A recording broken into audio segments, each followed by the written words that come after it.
See, you're off screen. Oh, Right I'm there. way off. Probably because I just moved the chairs. Good morning. Morning. Freaking good morning. Freaking good morning. What's up? How are ya? Good. Welcome everybody to Youngstown Stock Channel, Joe and Kellen, where we say unpopular things and take heat and bring up interesting topics. Get called names. And never in my life did I think I would be considered controversial. Yeah. Am I controversial? Yeah, totally. You know why? Because What? we're on the internet. And everybody on the internet's controversial. Yeah, but go ahead and do something that's uncontroversial and see how many people pay attention to you. Zero. But it's Everybody everything loves is controversy. you can't be on the internet and not be controversial because we will fight about any and everything. Yeah. You could be like, oh, It's what we invite. We Yeah. like solving problems. We like having debates. We like fighting with people. That's part of who we are as human beings. It's always been that way. we like fighting with We do. people. We do. I don't know if I like fighting. No, you say the words because you think it's proper to say, but the fight is part of our genetics. It's who we are. Yeah, there are some days where I'm like ready for a fight. Yeah, we love it. Especially women. Women love drama. Women like invite drama into their world. And men don't. No, men. Okay. No, men like to be garrisoned into their nice space and find happiness in the regimen of regularity. Women, not so much. You're so full of crap. Totally. That's you starting a fight. You're starting drama right now. I'm just telling the truth, and I can't help that you don't like the truth because you can't handle it. You can't handle the truth. Won't let you get to me, Joe Danier. Not eliciting a response. We cracking your knuckles. I know I'm close. You're teetering. So what's up? Oh, do you wanna talk about? I don't know. I give you a lot of credit for being a business owner. I could not do it. Okay. I couldn't do it.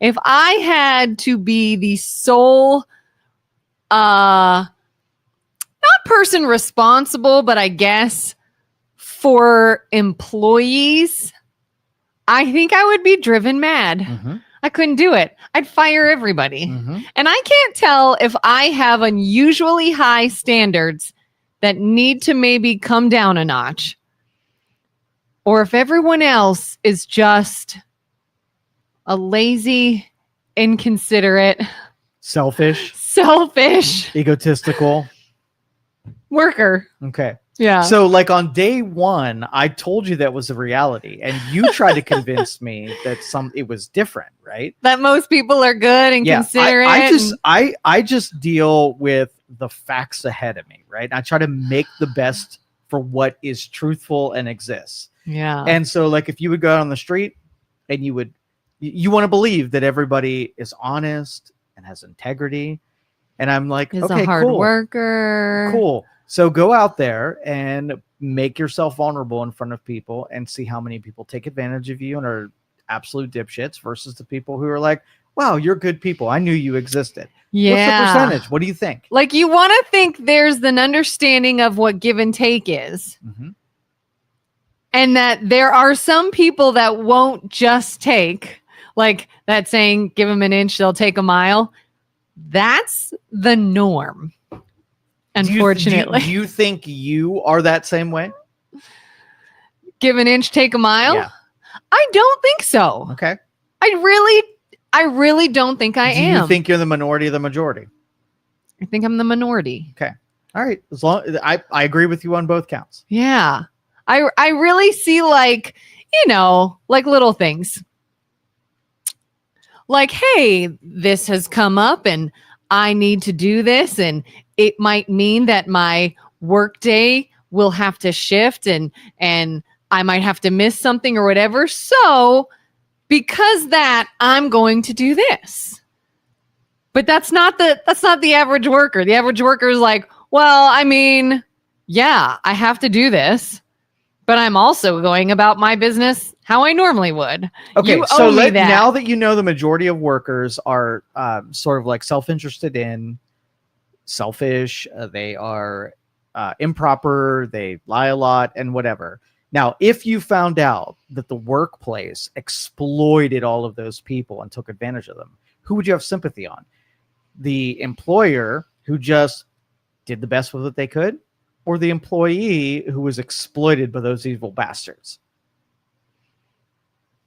I have a really hard time sympathizing with the employee 100% anymore. That's yeah, because it used to be this culture of like, oh, the corporate run and the business owners are these corrupt, money hungry, toxic people, and all they're trying to do is get one over on workers and exploit them and take advantage of them and not give them what's fair. And I'm not saying that's never the case. I'm not saying there aren't situations out there that are that. I'm saying from what I've seen in my working adult life, it is more likely the employees constantly taking advantage of the owner / person who runs the business in every way they can. Yeah. And I will feel like I'll have sympathy because I like people. But when AI like turns these bad people out to pasture and they get to fend for themselves and figure out what real opposition feels like natural opposition, like I will not feel very badly for those people. Yeah. Like yesterday, you were proudly saying that I make a nickel, he makes a dime, so I take a shit on company time. Like you said that yesterday. You were totally proud that you were not, eager to give out good value for the time you were being paid. And then you turn out the pasture and I'm going to feel bad for you. Go take a shit in the corner. Like let nobody pay you for taking that shit and see how you feel. Or they'll be like, oh, I'm going to go ahead and just, I'm going to do this during the workday. I can take an hour or so because it's owed to me. But then I'm also going to do this and I'm also going to do this. And it's like, and I'll give some real examples. I feel like I'm being a little like vague. Let's say as an employee, let's say you have to come in late, had a doctor's appointment, had something going on with a kid's school, had whatever. Fine. Let's say in that same day, you have to leave early for some reason. All right. Not ideal. As long as it doesn't happen very often. Fine. Would you then still make your lunch break a priority? And that's controversial because people are like, oh, businesses owe lunch breaks and you should be able to take a break and you should be able to eat and you should be fine. But should someone say, let's see, I have to leave early and or come in late.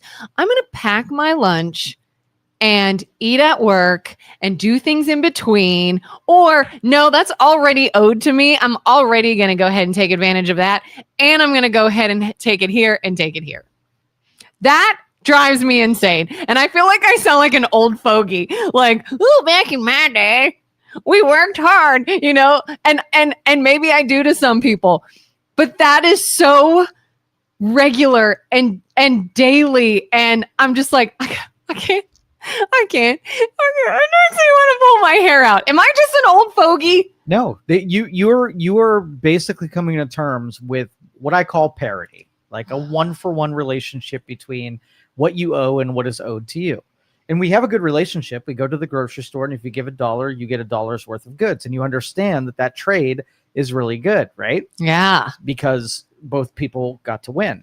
But once you're an exploiter, it's where you want to take something and not give the dollar, right? When you feel you're owed the thing without having to give the dollar, that system breaks. So for instance, do you feel good when you get something without giving? It's human nature. So it's fair to... Depends on what it is. Sometimes it's like, oh, that was really nice. Sometimes it's like a little guilt, depending on what it is. All right. Yeah. So do you think as long as the person that is giving you the thing without expecting anything in return is complicit in the arrangement, it's fair, right? Yeah. But if you leverage the person and get something without giving and force them into it where they're not happy about having given it, right, then you're the exploiter. And you mentioned it, that the labor and employees and those egotistical minds out there feel like they are owed everything. They're the most entitled. And I'm not going to make it a generational thing. I'm going to make it a cultural thing. Like people don't really know, they don't have a relationship with what they are really entitled to. Yeah, they don't. They think it's a lot, number one, and they can't seem to justify why. You know, like, I should get this, I should get this. Well, how does that work out for you? Like, who is supplying that benefit to you? Oh, well, they have the money. And I'm just like, oh, that's another thing I have seen. A wild misunderstanding of the amount of money that people just have. We just have it. And who knows where it comes from? Somebody said something to me the other day, and I hope they don't watch this because they're going to know I'm ragging on them. They were talking about a local business owner. And they said, oh, I saw that their wife was working at this other business. And I like, why? Why are they working? Like, heck, if my spouse was a business owner, I'd be at the spa and getting my nails done. And I was like, how much money do you think they make? It's a small local business. It's not a wild corporate. They don't like own a hospital or something or multi-million-dollar corporate. Like, it's a small local business. And they said, oh, well, their husband owns that. I can't believe the wife is working. I'm just like, wow, there's a real big misunderstanding of how things work. And how you then think you're owed something and you get something that just comes from like thin air. You just have it, I guess. Should everybody have to work? Should it be a requirement that every person works? I don't think it should be a requirement. Okay. I think there are situations, for example, stay-at-home parents. I think they contribute. I would consider that work, though. Okay, then yeah. So everybody should be a contributor to the positive net side of the equation where they use their time or talent to be able to contribute to something. Something, yes. It may not be like go out to a job and work in that manner, but if it is a contribution, unless somebody, obviously you have people that are... How many hours should somebody contribute? I don't know. Of their life? I think it should be in proportion to what you're trying to get. Okay. Like, I want this, I want this, I want this. Here's what I'm willing to do for it. I don't know if it should be like... Well, there's two sides of this. There's the... You have responsibilities and you have to pay for those responsibilities, but also you have to develop a purpose, right? So if you interrogated everyone and said, okay, tell me what your purpose is, right? You should be contributing about 5, 6, 7, 8 hours a day to your purpose, right? If you can't name me your purpose, then you will find depression, psychological disorder, right? Yeah. And we don't want any human being to feel like they're without purpose. And, you know, you think the blue-haired hippie people, you know, they idealistically think that their purpose will come internally. Sometimes you need external force in order to put you on a road that has guardrails that make sure that you don't fall victim to your vices and your intuitions because they're just bad instincts. So let's just say AI comes along. Nobody has to work anymore. Everybody's disbanded. You're going to have about 20% of the population that be able to find their purpose because now they're given an infinite amount of free time to be able to pursue anything that makes them happy.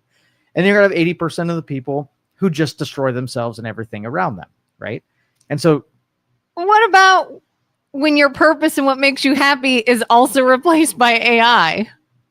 Well, no. It's an internal logic of purpose.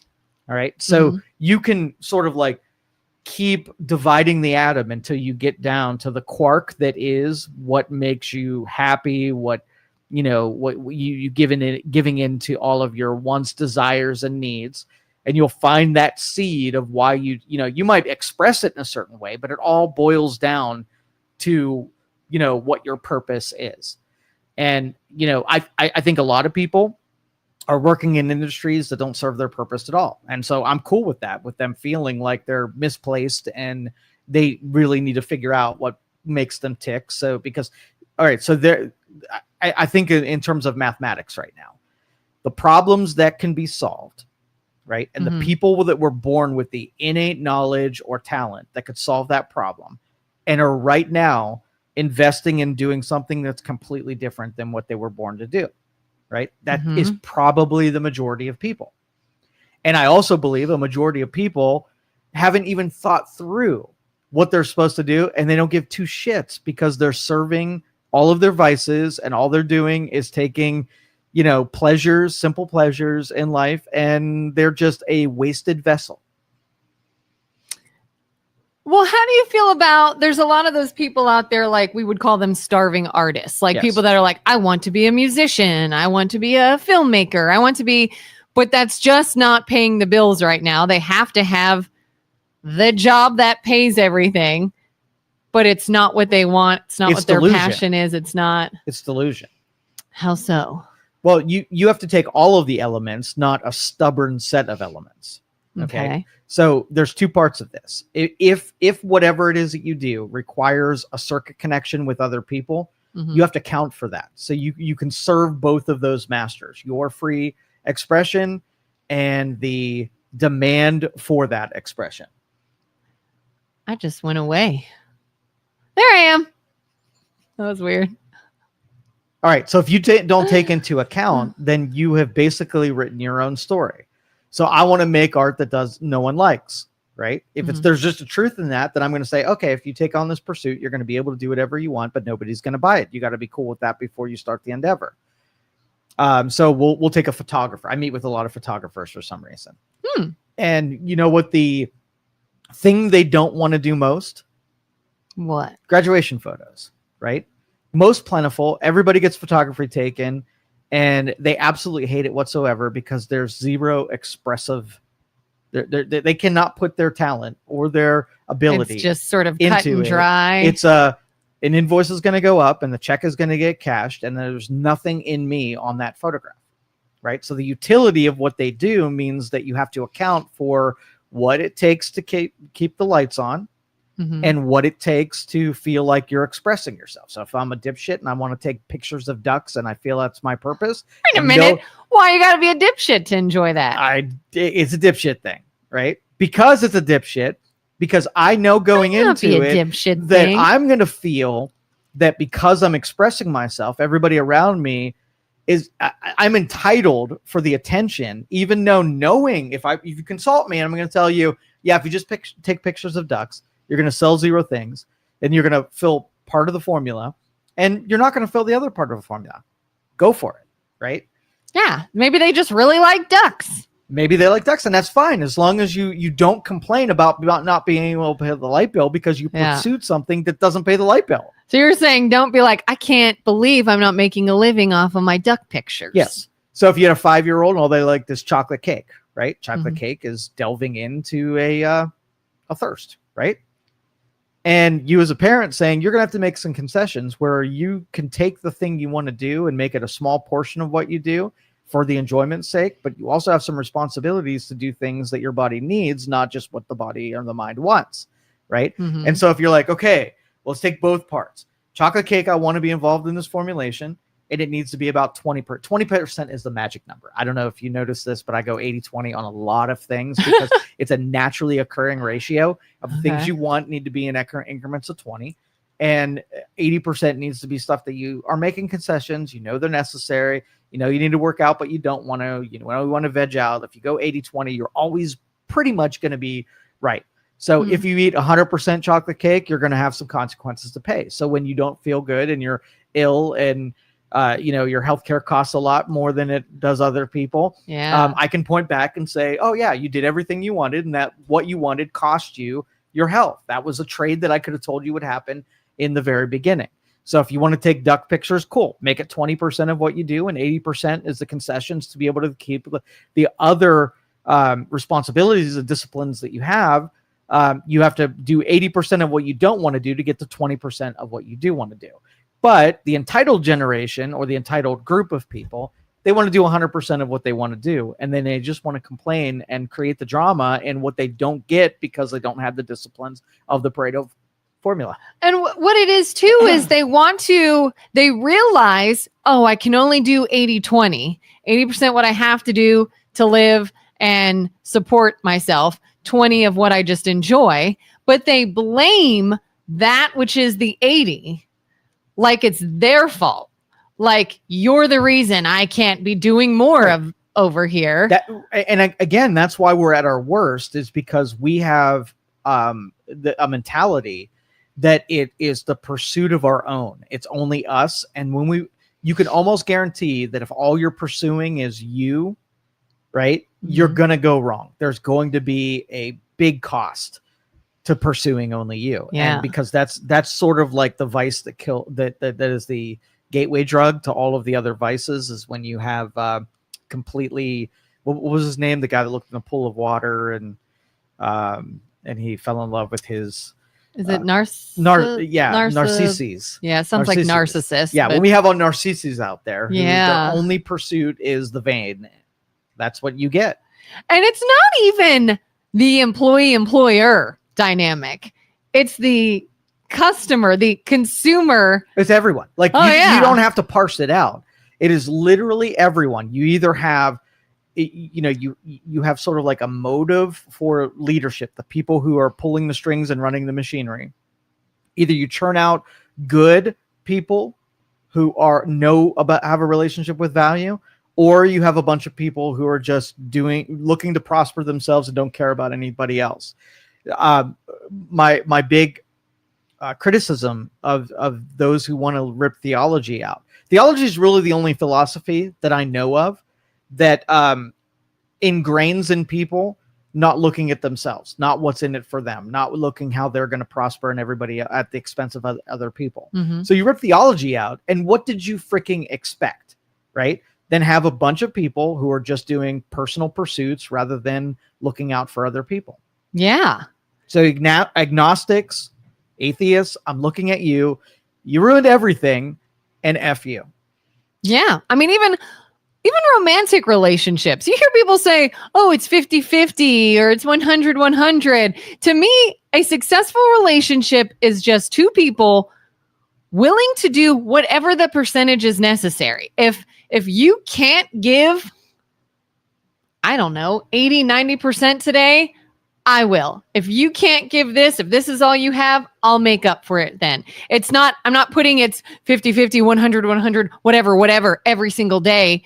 It's like, be willing to make up the slack if your partner needs it. And if both are doing that, that's what makes it work. Like, I've seen so many young couples that want to, get in fights because, well, I wanted to sleep in today, but he wanted to sleep in. And so it's my turn to get up. Like, find someone who truly feels bad because they always want you to be the one that gets to sleep in. They always want you to be the one that doesn't have to do the dishes, that doesn't have to whatever. And if you both have that mindset, you both get what you want, and there's no resentment, and there's no like, well, you're not pulling your weight.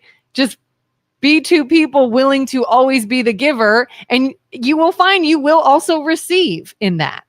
That's not the case, though. Like, I want to believe that, and I do say that to myself. Oh, it's damn near impossible. So, like, the quote of like, every relationship is 51-51, and you're trying to outdo the other person to be the 51. That means you're in a constant pursuit to outgive the person that's in front of you, right? What happens, and I deal with a lot of the last example about the financier and the contractor, right? You have a partnership between two people who are bringing two different skill sets to the deal. Oh, yes. Okay. Yes. Yeah. It is more likely that one of the two is going to think that they're giving more than the other person is giving and create animosity between those two ends. And when you feel that somebody is not identical to you and they're giving something differently than you, how does that feel? Oh, yeah. It makes you mad. But they feel all along that they're giving equal to you because they think, without me, you couldn't have you. And the other person is thinking the same thing, right? Yeah. Instead of one saying, well, they're doing a different thing, so I got to make it obvious that I'm trying to give more. And the other person is saying, hey, I want to make it obvious that I'm trying to give more. And now you have a workable relationship because you have two people trying to outgive one another. But the moment that it feels like somebody is trying to take advantage of you, the justice flags goes up, and you feel like that person's more of a taker than a giver. That's why it gets ruined. Yeah. Because I mean, unfortunately, it's human nature. That's the failures. You're gonna have those moments where you're like, look at me over here, I don't know, doing the dishes while you're laying down. And the person laying down could be like, do you have any idea that earlier I cut the grass and I did laundry and I did whatever it is? Mm-hmm. But that moment is still going to arise. Yeah. And that's why when you rip theology, when you let the agnostics win, that we default to human nature, and this is part of the formula of human nature, and that you don't have any other option, right? It will, just decline into chaos every single time, and we'll be surprised about it. I could have told you that's what was going to happen. So what makes you hold ideals where you're trying to outgun your spouse and try to do more for them and try to take the feelings of injustice that you're doing more than they are? What curtails that? Biology doesn't. Biology tells you that you're being happy, taken advantage of, right? Yeah. But your theology tells you that I'm going to do it and be a martyr to it. Do it anyway. Right? Be a good example to it. And even if they are misbehaving, it's a teaching deal. So I would say most of my success, I would say 90% of my success came from losing, right? Doing something that made not mathematical sense. I did it out of kindness of my heart, was not done because I felt like it was going to be a repaid deal or it was going to be made whole. I did it as a sacrificial gesture. And I didn't receive the benefit from the person that I make the sacrifice from. It never happens where I sacrifice, and they're the one that stands up. It's from the world in general, right? Mm-hmm. Make sure that I'm made whole, even though I'm willing to sacrifice into the next one. And that's not something you teach in math school, right? That's what you teach in theology school, because that's what you're called to do. Being a steward for something means that you don't care if you get taken advantage of. So you're saying do something for someone that may not show appreciation. 100%. It will punch you in the face in doing it because it is what you were called to do. So who calls people to do things? Like if you're looking at biology, your biology is never going to call you to do something that doesn't make sense. Mm-hmm. It's a survival mechanism, right? Yeah. But when you're called to do something from a higher power that's bigger than you and yourself, and the human vessel here is meaningless anyway, and you're here a short time to do as good as you possibly can, even if it's not rewarded, even if it's only something you experience in the afterlife.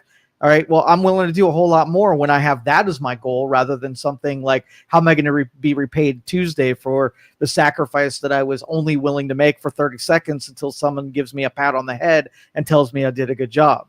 That's the difference. Yeah, I've heard people like atheists say things like, well, if believing this just makes you feel better, then do it. Oh, if that gives you a sense of purpose, then fine. And I'm like, it does. It does. It doesn't make it less. Like they say that insinuating it's not true. But if you choose to think it is, and well, the difference is not thinking. Like, yeah, it makes you feel good in certain respect, but it makes you do things you otherwise would not have a reason to do. Mm-hmm. The doing is the more important part. The people who just do it for like the emotional feedback, right, are kind of missing the point of what religion is supposed to do to you. The debate in between Democrats and liberals, I've defined 100 different times to 100 different liberals, and they just don't understand it. Right. So for instance, if we use legislation that deprives people of SNAP benefits and food, right? Mm-hmm. Well, what would Jesus do? Well, Jesus wouldn't take it upon the legislature to feed people. What would he do? He would make Bob Smith personally get so pissed off that we're someone starving, and he would feel an obligation to sacrifice his beer money on a weekend to go feed somebody personally. That's what Jesus would do. So F you and you're outsourcing your nobility to another person. And at the same time, like, it's convenient, right? Yeah. That you think the people that you hate the most should be the ones doing the feeding instead of your ass propped up on the couch with a bunch of vindictive language telling someone else they should solve your problem. F you. And Jesus would say, F you. Maybe not F you, but I would tell Jesus that he should say F you. He would probably think it. Yeah. He would definitely think it. Yeah. What's Jerry's deal this morning? Good morning to the single digit podcaster and the best middle of the road realist co-host. Single digit as in this finger. So yesterday I floated for the 75th time that I was going to get into politics, but I was going to be the anti-establishment guy that all they did. So usually people go So that wasn't an insult to us. No. Okay, I was going to say, did we wake up on the wrong side of the bed, Jerry? No, Jerry's But I see. He's talking about something else. Double digits. Yeah, I'm going to give the middle finger to the establishment because I think like this is paving a way to anarchy, but I kind of like this version of it. But people who go into government, they end up having like I'm going to change the machine. And then they get there and they find out, no, the machine is going to change me. Tim Ryan was the greatest example of this in my lifetime, where I know the guy in every part of his being thought that he was going to go to the machine and the machine was just going to start conforming to his wants and desires.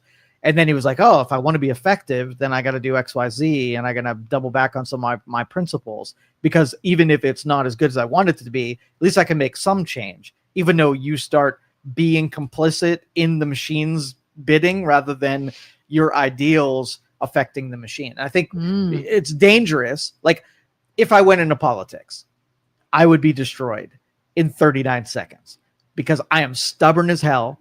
And I do not care if it destroys me, and it will destroy me, and it will destroy everything I care about.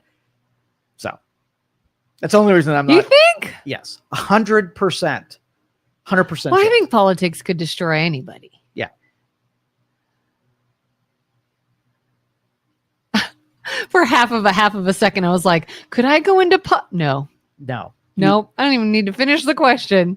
Well, it really, you have to compare it with if I spent my time on the private side where people weren't gunning for me, right? So this is sort of the math. Let me let you into Joe's thinking. Okay, so if you take on a role where you get, let's just say we garnered 100 million viewers per show. Would you rather, and I'll let me change metaphors here real quick. Real quick, Jerry, I'm sorry. When I read that, I thought he was saying single digit podcasters and you guys got one person watching you. No, there might be an angle on that where it works in both ways. One funny and one. Oh, yeah. I was just like, I know Jerry likes us. Why is he being mean? But now that I understand the context, he's okay. Okay. Sorry, so Jerry. If in the future, would you rather have one job making $1 million per year or 10 jobs making $100,000 per year? One job making $1 million per year or 10 jobs making, I'd probably rather just have one. Why? Because it's one. And Okay. 10 seems like a lot to keep straight. Okay. I'm the opposite. I would much rather have 10 jobs making 100,000 than one making $1 million. Do they take up the same amount of time? Not part of the equation. Just a thought experiment. No other metrics available. There's one element. I have held multiple jobs at a time. Yeah. But there's usually like one takes up the majority and then a couple others sprinkled around. Okay. That. Would you rather invest in all of your money in one stock or own 10 different stocks? Probably different ones. Why? I don't know anything about investing, but it just seems a little less risky. Because like that one, what if the one goes bad? Make the parallel and let me see the epiphany in real time. One could be risky. Okay. That's a good point. Okay, so that's foundational level, right? Taking your risk and spreading it over multiple avenues. Yeah. Right? Yeah. It hits that element. Number two, let's just say you're in an industry that gets replaced, right? What's the likelihood if I have 10 industries represented in my diversification that all of my opportunity is going to be killed. Maybe one or two gets right Yeah. gone, but I have 8 others, and I can always build them up to the level that encapsulates what I, the prosperity or, the opportunity that was in the other. So it gives me a lot of peace knowing that I have diversified those opportunities. That is interesting that I said one, because I have kept side jobs before with this little inkling in the back of my mind that's like, just in case. It may not be like the breadwinner job, but it's something. So I could see that. And we know this instinctively. We know this, but yet a majority of people put all their risk in one basket and are in constant threat and peril of the one thing they have rather than the 10 things they have. Yeah. What? I don't remember how we got here. I don't either. I was hoping you would say something that would allow me to tie my metaphor back to the original. Politics. I would be destroyed. Who knows? But it's still some wisdom. So sure. Jerry says politics, been there, and it's so much easier to be on the other side of the table versus being at the table and having to sit with your hands tied. Oh, second part of that was when you have 10, right? You get to fly under the radar, right? Because if you don't know, people take aim at you all the time. There are people that wish ill will and want to destroy you, right? And so if I knew that I had to destroy you in 10 different ways rather than 1 different ways, you are not even on my radar. I can't get at you because you're so diversified. You have 10 people running from a bear versus 1 person running from the bear. The bear is going to eat one of you, and all you have to do is be better than the 9 other people. You're making me want to go out and get another job. You probably should. Everybody should. I don't have time for another job. I feel very stuck right now. Oh God, what do I do? How do I be less vulnerable, but find the time? Well, I don't believe that 8 hours. So the 8-hour workday, why does that even exist? I don't know. Well, human beings are terribly inefficient. Yeah. So giving value takes about 8 hours a day to give 4 hours worth of actual value, because it takes planning and preparation and discipline in order to make a parity of 4 hours in 4 hours. If we can make every employee efficient, they could work a 4-hour day, get the same amount of stuff done, and we can save ourselves the hassle of committing 8 hours in our day to work. Oh, I agree. Like I've had many jobs where it's even like, here's a good chunk of my day that I'm just like banging stuff out, all done. And then let's say there's one more thing I need to accomplish, but it's reliant on a meeting in 3 hours or someone else to come by in an hour and a half or whatever that thing is. Now I'm just waiting because I need to accomplish this one final thing, but now it's on someone else's work timeline. Yeah, because people are generally bad with doing multitasking and having a queue of responsibilities where they can stay in the moment and be productive for long periods of time. Mm-hmm. All right. So there's some people that look at that I'm waiting thing as a license to do nothing until that thing happens. And then there's people like me, well, I'm queued so deep with things to do. If something takes a break, I just move into the next thing and keep moving into the next thing. And I fill that time with almost 100% efficiency. I would say the typical person is less than 50% efficient. I would say if people try hard and they're ambitious, they can get to the 75% mark. Very few people get to the 100% efficiency. So when you're at such low levels of efficiency, you end up having to work harder and spend more time doing the thing to just get 50% efficiency out of your day.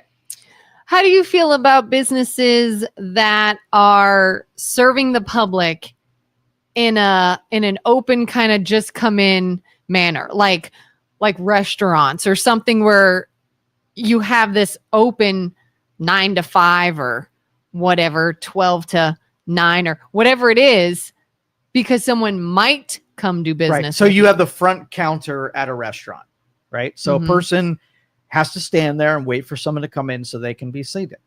Now, if it's ill planned, right, then if there's nobody there, they just stand there wasting time. Mm-hmm. But if someone says, hey, stand here, and if someone's here, seat them, it's like programming. If then statements. If there's nobody in front of you, wrap silverware, right? Mm-hmm.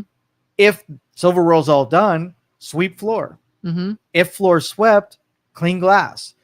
If glass is clean, restock wine selection, right? Mm-hmm. And then if you have an infinite amount of if-thens, there's not a moment where it didn't say, okay, well, if you got to this point, stand around and do nothing. Yeah. Right. But that's play on your phone. That's the license that people will take, because now they can do two things. They can stand around and do nothing, Mm-hmm. right? But be able to say, but there was nobody sitting in front of me. And that's the difference between an efficient run business and a non-efficient run business. And then ideally, I think in places like that, where if it's okay, it's this slow, this has all been taken care of and we're still slow, go home. Like, I've seen people cut staff. No, but there is an infinite amount of things that aren't being done. As long as the person standing at the counter there knows that they have about 9,000 job responsibilities, and here's the hierarchy of in the order that you do them, you will never run out of things to do. I've never been in a business setting where there couldn't be something that would be done, or something that couldn't be done. Yeah. Probably very few examples I could think of. Mm-hmm. But so long that somebody can stand there and do nothing and still watch, like AI's got, I cannot wait for AI, because what I want everybody to have a value for their talent. And I want a meter to be able to start and stop when you're not doing those things. Right. Mm-hmm. And so you might be in the position, right? You might have the talent for the position, but if you're not driving, the meter's not running, you're not making anything, and you will figure out super fast. When you are off the clock 1,000 times a day, you chose that by not picking and I cannot wait for technology to aid the efficiency of the marketplace. There's so much dead weight, wasted time in the marketplace that consumers are paying for, right? In the end, that things could be cheaper if we can figure out how to get people more efficient. For sure. Yeah, I think it is both. It's the worker taking advantage and the consumer taking advantage. You know, I've literally had people call and say, what's the price to do whatever? Do this. How much do you charge? You tell them. Oh, okay. So, and then they tell you the problem over the phone and want your information, as though, but if you tell me over the phone, it's free, right? Mm-hmm. Like, well, how about I just describe it to you? You help me out. I solve my problem, but I didn't come in and I didn't use your services. It should be free, right? Like, everybody's always trying to get over on someone else. Yeah, that is human nature. You do that. Everybody does that. Everybody does. Yeah. Everybody does it. It's part of human nature. But as long as you know what the rules are, and I think the rules should be very simple and strict, right? Mm-hmm. The best commodity is intelligence. It's the best, right? Mm-hmm. I know something you don't know, right? Mm-hmm. So you negotiate with me and you give me something that I want for the something that I have, right? Mm-hmm. So if you call up your neighbor and say, hey, can you help me lift a desk and move it to a different room, right? It's something that you can't do. You don't physically have the ability. So you have to trade that person with something they want. If they give it to you for free, then they're commoditizing themselves. And now everything's for free. Oh, you know how to listen. You're a doctor. Hey, can I ask you a quick question here right now? And if I get out my invoice and say, yep, on the clock, what do you need? Right? Yeah. Then you understand the relationship of I am buying something that I don't know how to do, or something that I physically can't do. And every time we do this, right, there's an exchange of services. Yeah. You're going to need me sometimes, and I'm going to give you what you want. And yours going to be sometimes you have something I need, and I'm going to give you what you want. Oh, I'd love to do that. Yeah, right. Hey, I have a question. I know you're in this field. Sure. What's your billing address? What? Exactly. Well, you're about to That's use the my way. services. That's the way that it Are absolutely you paying should now be. or should I send my invoice? Right. And then everyone's like, whoa, but So, oh yeah. do you think that if AI was regulating the average person and they were only getting paid when they were productive in the capacity that they were there, do you think most people would make less money or more money? Less. Way less. For sure. But if you ask them if they think they're underpaid, right, they would universally say, yeah, I need to make more money. Yeah.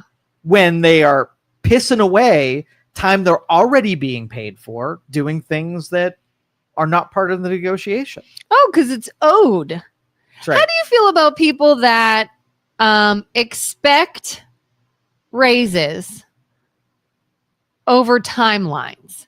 Like, oh, I've been here for a year, I should get this much more now. Oh, now I've been here for 5 years, I should automatically get paid more now.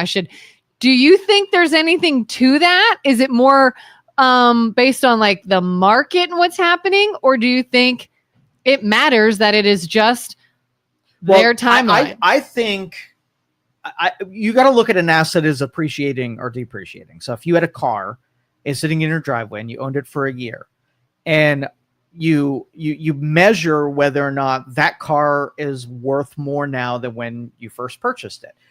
It could serve a purpose that's more than it was before. So you would absolutely pay more to even have that thing sitting in your driveway than before.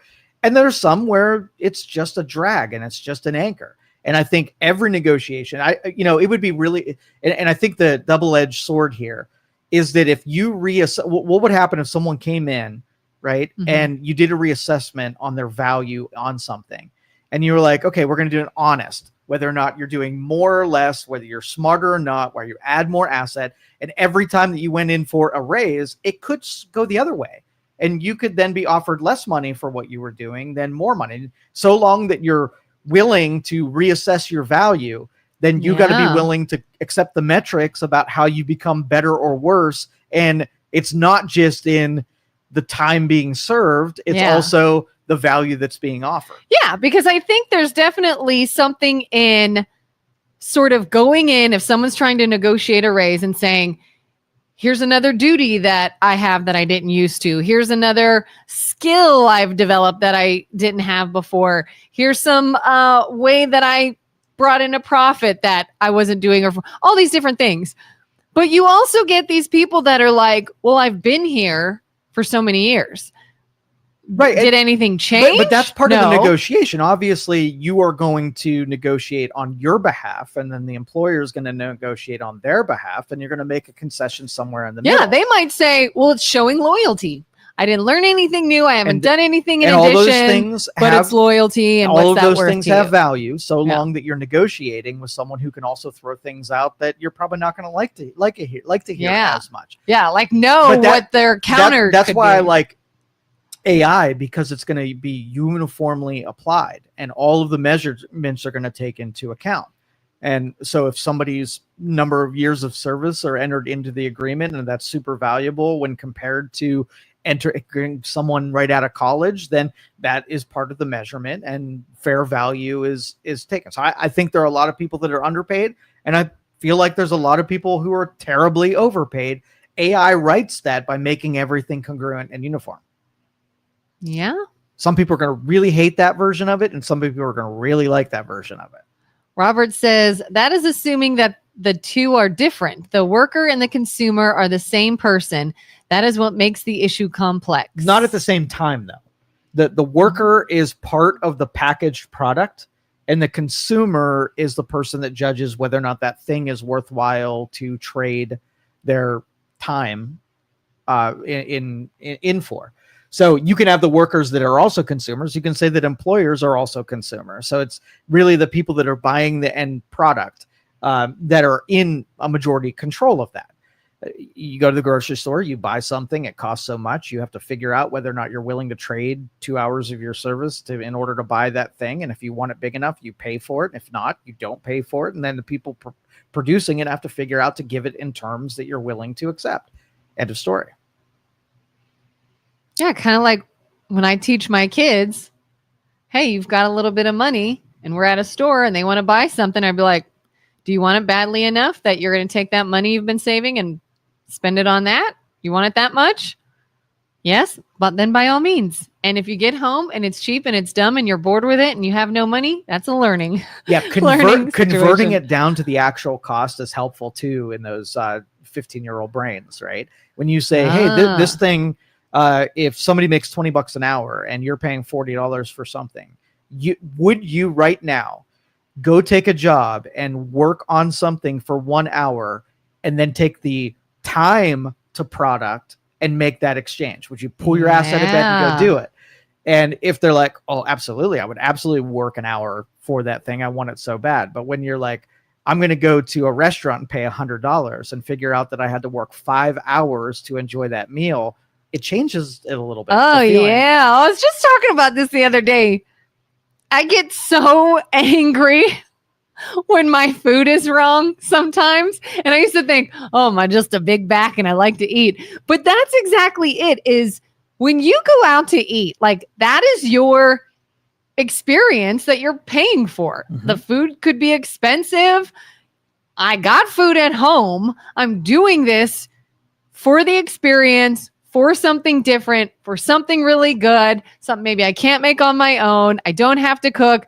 I'm willing to pay more for this particular meal and everything that goes along with it.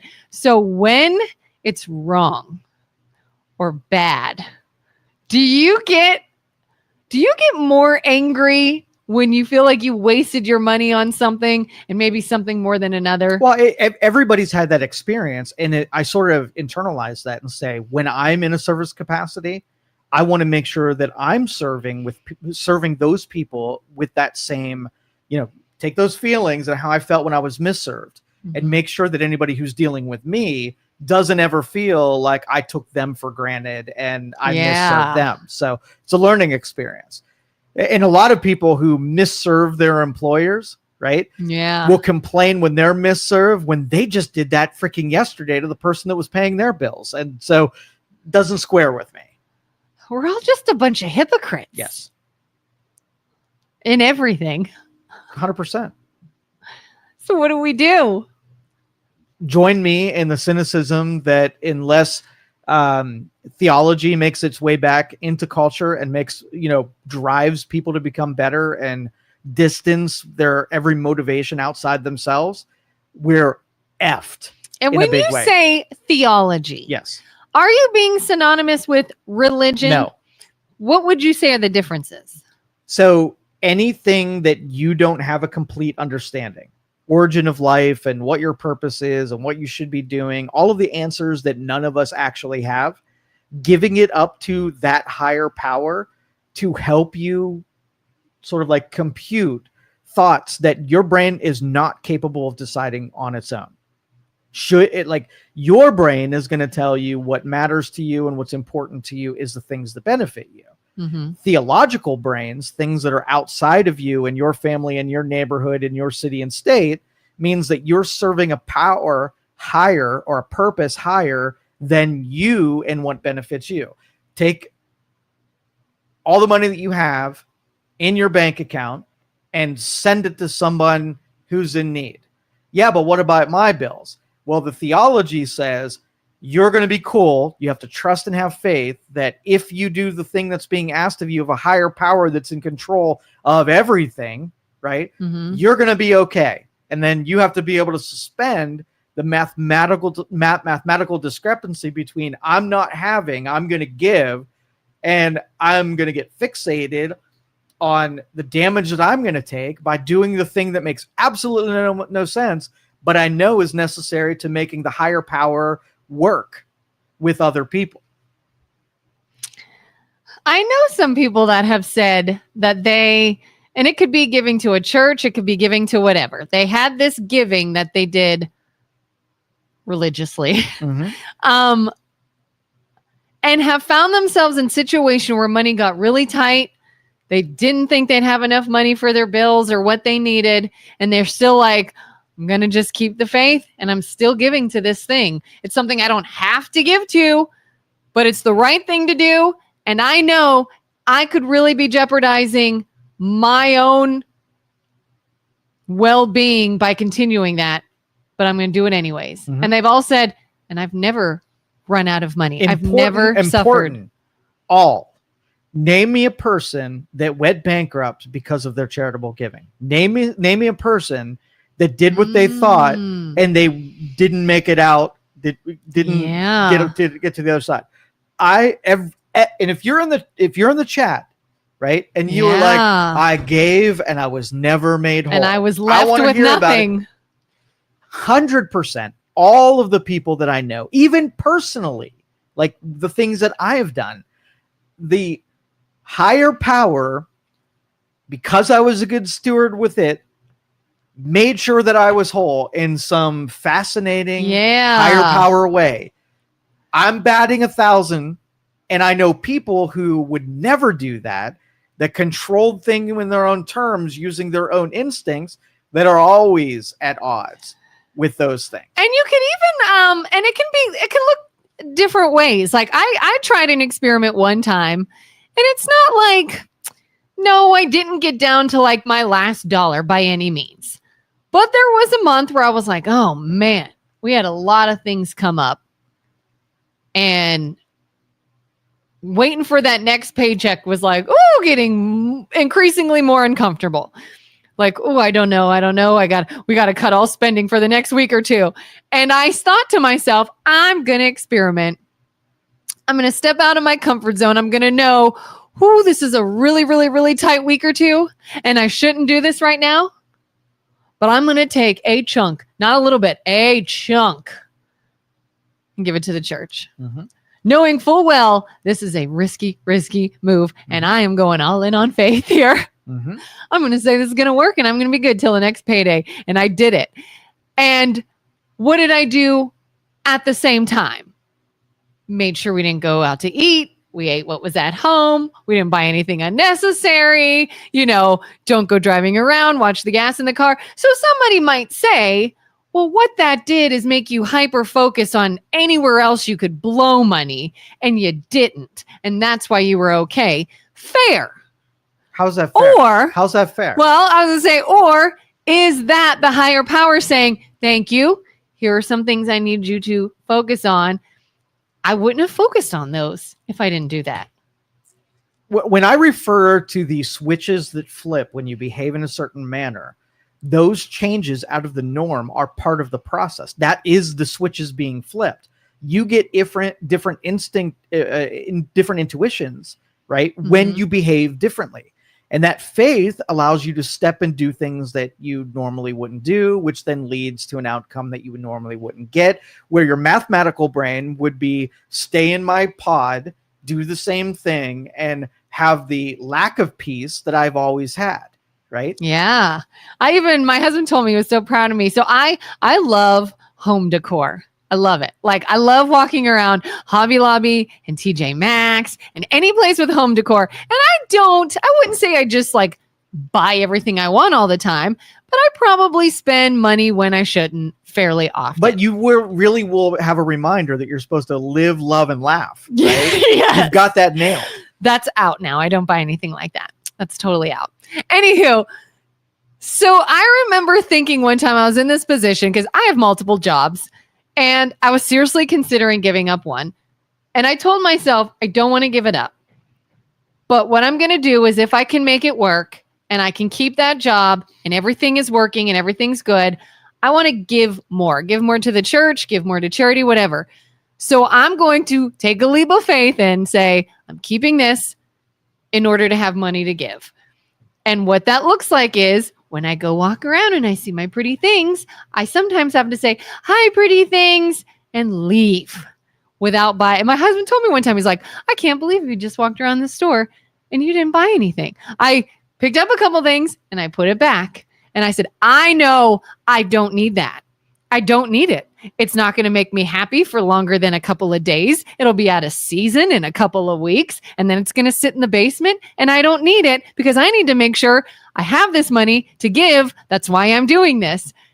And it works. It works. So would you say then people are going to say, well, all you're doing is training your brain to make more smarter financial decisions? Yes.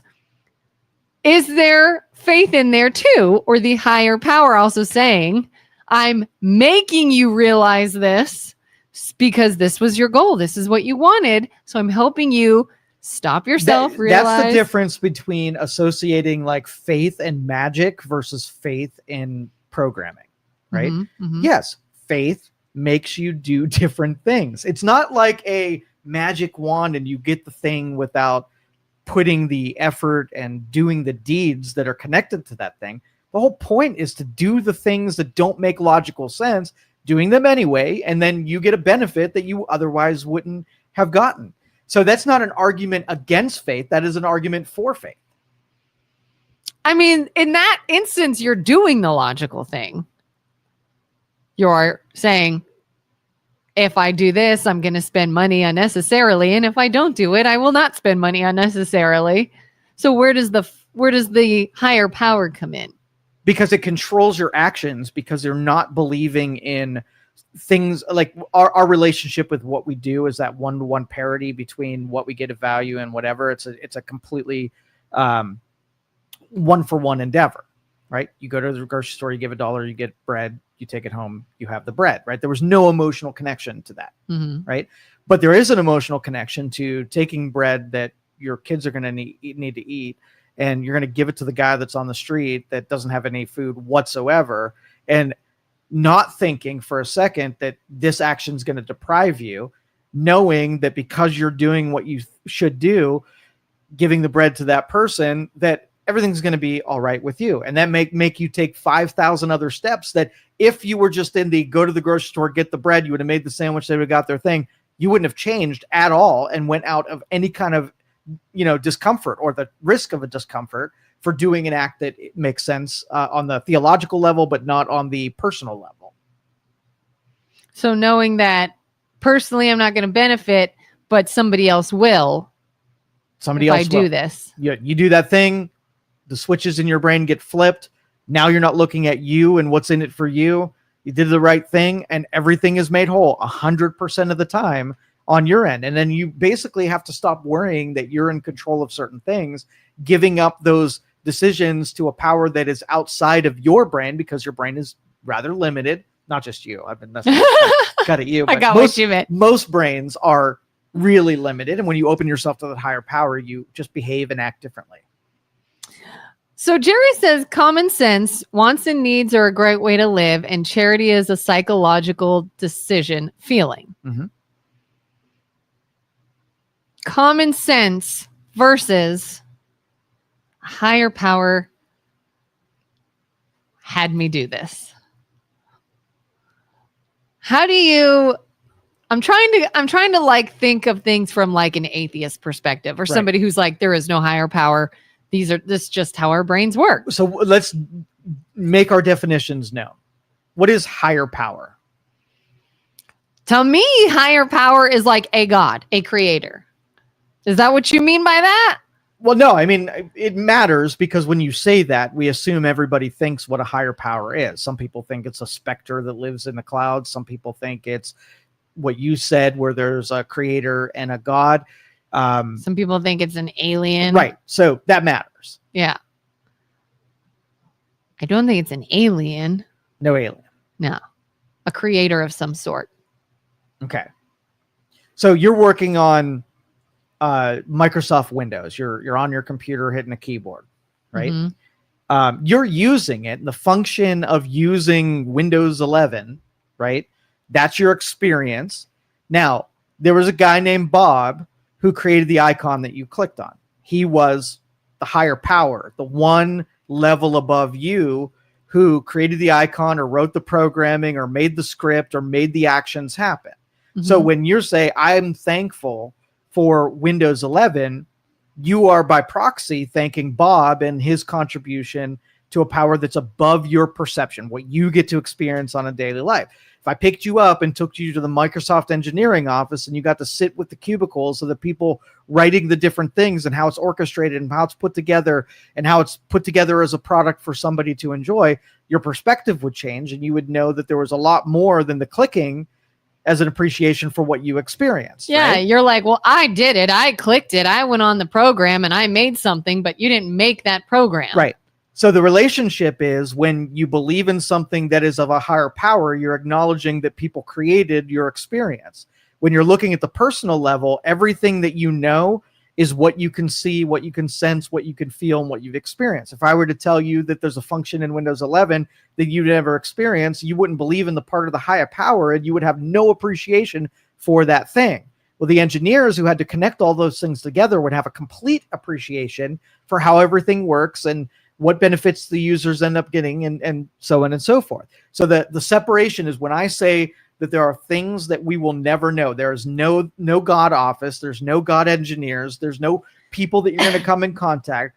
Your experience with a higher power is the actions that you can put into it and what happens because of it.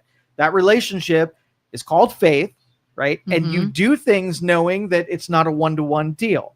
And those who participate in theology or higher power live differently than the people who just know Windows and don't want to agree that there's anything above what they can personally experience and the benefit of those things. It's the best analogy that I can make. There are some old people who say when they click on the button and a window comes up, it's freaking magic, right? Yeah. I don't think it's magic. I think that was intentional by the design of the people who created the environment to make the clicks happen and to make the windows come up. But their experience, they can believe whatever they want to believe because it's how deep they've gotten into it. Could they get further? Could they explore that there's more than they currently understand? Absolutely. And I don't care if they do or not. They can be an operator user and never know that Bob the engineer even exists. I don't care. Yeah, like I always go back when I get into discussions with people, like, let's take life, birth, the creation of human beings. Yes. Someone would say, obviously you take a man and a woman. We know how it's done. You have the sperm meet the egg, the cells multiply. It's formed in a mother's womb until it develops. Things start to form from spinal cords and nerves and all this and that. And when it is done cooking, it comes out. But what makes that happen? What gave it life? Like, you wouldn't say a tumor you have is well, I guess you could say in a way it's alive, but you wouldn't say, like, is your bone alive? What makes that a living, breathing, thinking, cognitive being? What causes that? It's just like something else made that. You can explain all day long how, like, atoms can make up things and energy works in things, but what made it that? Well, give me the utility in that. What's the purpose of you knowing something? Are you going to do something with it? Or you become an engineer? Are you looking for a reason to explore something as truth? Do you want to get a deeper understanding for other things that you don't understand? Why would you even go down that pathway? Because it makes me think, oh my gosh, there's something greater than us. I just tell you. There's something greater than this. There's a lot that you don't understand. And everything you think you know, you're going to get one step deeper and know just how little you freaking knew. There's the spoiler. But then these people would say, well, it's not that there's a higher power. It's just we don't know yet. Like, there's a lot of things we know today that we didn't know hundreds of years ago. There's a lot of things that we thought were one way, but then we got more information, realized it's another. So I think these people that don't really have any faith or belief in a creator or anything are just like, well, all it is just perfectly logical explanations that we just have to find. And I just don't. It's lazy thinking. Yeah. I'm like, but I don't buy that. There's something bigger. Like, what is, all right, now we're going to get weird. We're going to go into Weirdville. I'm there. Weirdville. What is consciousness? How do you achieve it? How do you have it and then don't have it? Okay. Or do you always have it? Like, when you die in your body, your heart stops, your brain shuts down, all function cease, and you are dead. Okay. Does your consciousness die? Does that go somewhere? Let's get back to terminology. What is a consciousness? Like your awareness, your inner thoughts, awareness, being. Like, if you close your eyes and you don't see your body, you are still here. Like, there's something internal that is not tangible, that is not measured with devices. And well, we're going to go to the fourth dimension right here, right? We're going to live in the fourth dimension because the fourth dimension is what was required for this phenomenon called consciousness. Okay. The fourth dimension. The fourth dimension. Okay. So if you're watching a movie on TV, right? You're watching a movie. Your perception of a movie are actresses blowing up cars, storylines, character development, script writing, props, right? Yeah. There's a lot of things that are in there. If you go down one level and you take a snapshot of a movie, you're in your living room and you take a picture of everybody watching a movie, what's going to appear in the slice of what a movie is? You're going to see like one frame. One frame. Yeah. Right? So when you're watching an animated cartoon, right? Yeah. You have 30 frames, a little flip book. You do a flip book and you see motion happen. Yeah. But it required a single slice. Then basically you put some mechanics on it and then use time to develop something that looked like motion or movement, right? Mm-hmm. And so you need those two elements. You need a slice of what something is. So you need matter or whatever it is that's part of your film strip. And you need time to assemble simple things happening super fast over a period of time that gives you an illusion of something, some action, movement, animation, whatever. And so consciousness, like, do you think consciousness will ever be achieved by artificial intelligence? Because if it's outside of this world, it can't be mimicked. If it's inside of this world, it completely be emulated or mimicked. Can you achieve consciousness by getting something to happen fast over the period of time in small scale versus big scale? So if I take Neuralink, for instance, and you have an idea, right? You think an idea is something different. Now I'm changing that. An idea is something different. So I can take a pig's brain, right? I can put these electrodes on the pig's brain. I can clear that pig's complete brain, not thinking about, not doing anything else. And I put an orange in front of it so it can see the orange and take a snapshot of whatever the brain was doing at the time where I showed it the orange. Well, the idea or whatever the brain was doing in the orange in one snapshot, I snapshot it. I take it out of that pig's brain, and then I do the same thing to you. And I put little electrodes on your brain, and I don't show you the orange. Right. Mm-hmm. But I fire all of the neurons that were required in the pig's brain when they saw the orange. And somehow you get a realization of an orange, a thought of an orange, an idea of an orange. And you can't understand where the orange came from. All I did was mimic what happened in the pig's brain and tried it on you to see if I can get close to orange. Now, perception didn't require your visual, you didn't no smell, no taste, no touch. All I did was hijack your brain and added some electrochemical responses and fired the same neurons that the pig did, and all of a sudden orange happens to you. It gives you the sense of what it takes to consciousness, doing that orange thing, right, with programming that has things that come before it and after it, and then orange can create thought, which can create idea, that can create complete consciousness. If you get millions and trillions of those same orange snapshots done in proper order over a period of time, you've mimicked or taken consciousness and recreated it. Now, the chaos or the entropy, as it's connected to those thoughts, ideas, or neurological firings, is the one thing that I don't necessarily think that we can randomly mimic. I think those happen sporadically. And if I'm going to give any kind of magical consequence to any of that, I'm going to give it to the entropy rather than the orange. So do you think if someone is hallucinating and they're very to them, very real, seeing something, experiencing something that's not there to anyone else. That's that information sort of firing in their brain for whatever reason in that same way.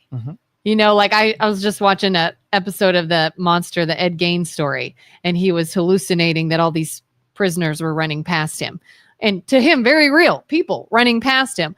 We know they're not actually there, but something in his brain was firing that gives the same signals as when I see a person in real life running past me. Is that consciousness? Is that brain signals? Or are they one and the same? One and the same. See, up to this point, so you talk of input and output, right? So when in a computer, you have a keyboard and mouse, and it receives all of its input from your peripherals. So what has been the human brain's input for, thousands of years? Your senses. Yeah. Right? All the information that are coming in as input come from your senses. Yeah. So if I can take a person and pluck their eyeballs out, right? No visual whatsoever. And then I got an engineer that has to give you what red and green and what this looks like without using the normal keyboard and mouse. Could I do it? Could I figure out what a normal brain sees or what firings happen in the brain and replicate that by giving, instead of translatory information, I give it direct information? Could I do it? I believe you got a chemical computer that we can figure out what all the neurons do, and I can replicate that pretty easily. Sort of like I heard somebody ask one time, if someone is deaf, if they were born deaf and deaf their whole life, what do they hear in their mind? Like we hear, when we think about thoughts and things and what something is, like I can look at that in my mind, say cup. I hear the word cup in my own voice in English. What do they hear in their mind? That would be it's not necessarily what you hear, because when you hear something, you translate it down to an idea, and the idea is your snapshot of what that thing is. Well, so long, like you might not have uniformity where the things they see and what you see are the same identical thing. When I say red, I'm assuming you picture something red and it's the same thing that happened in my brain. But it may be that if someone was colorblind and never have seen red, they still do the translating to the thing. Yeah. But it might be a different thing that we can't agree on what they saw and what I saw. Like I've heard people that are bilingual saying, oh, I started thinking in Spanish or thinking in English. Like instead of red, my brain went rojo, and it was like, oh, why didn't I say red in my head? You said something different, but it's the idea basically. Well, and I think that's what AI will do, is it'll simplify. Instead of having so many different versions, it'll make one that's uniform, and you get a higher efficiency and brain power when you can simplify language, thoughts, ideas, imagery, whatever in those translations. Like I'm telling you, the senses are extremely inefficient, right? Because think of how much translation we do. In order to get an idea, you have to read a paragraph, right? And then you translate what that paragraph means to you down to a simple idea that gets lodged in your brain as a memory. What if I could just give you the memory without having to translate the words and paragraphs and sentence structure down to an idea, and I just gave you the result rather than having you translate it to that result? It's much better. It's like a lazier version.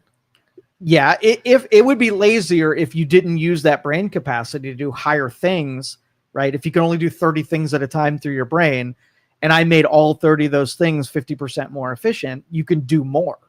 It only becomes lazy if you don't use the extra capacity to do other things that are better and more productive. You know what's kind of a weird phenomenon? Have you ever read something, like you're reading a book or you're reading something and your mind starts to wander, and you saw every single word and read a full paragraph and have no idea what you read? Yep. All the time. Isn't that a weird phenomenon? Like your senses took it in, you saw it, you were reading it, you were actively moving and putting words together in sentences, but another sense was elsewhere. I didn't hear anything else. I didn't see anything else. I didn't feel anything else. Literally every sense is pointed at this paragraph, and I took nothing in because my brain, my consciousness, my focus was elsewhere. How does that happen? If you're using your senses to take in information from a source and your brain can ignore all of them and get info from somewhere else.